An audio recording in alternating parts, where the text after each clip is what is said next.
Pada tahun 1954, seorang lelaki tiba di lapangan terbang Jepun dengan pasport dari negara yang tidak pernah wujud. Bagaimana ini boleh berlaku?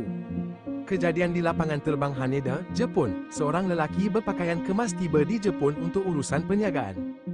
Ketika pegawai imigresen memeriksa pasportnya, mereka terkejut. Negara yang tertera di pasportnya, taut, tidak wujud di peta dunia.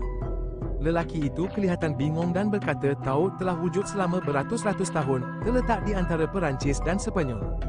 Dokumen dan bukti yang sah, pasportnya lengkap dengan cop rasmi dari banyak negara, termasuk Jepun. Dia juga membawa lesen memandu dari taut dan wang dari beberapa negara yang dikenali. Syarikat yang dia dakwa bekerja untuk memang wujud, tetapi mereka tidak pernah mendengar tentangnya.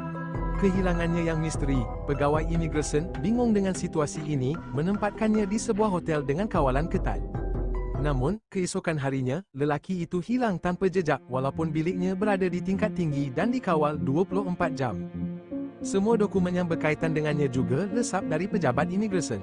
Teori-teori menyeramkan, pengembara dimensi lain, ada teori mengatakan dia mungkin datang dari realiti selari, di mana taut benar-benar wujud. Pengembara masa, mungkinkah dia berasal dari masa depan atau masa lalu dan tersilap masuk ke dunia kita?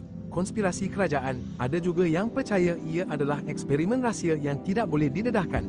Adakah ini bukti dunia selari atau sekadar satu kisah rekaan? Apa pendapat anda?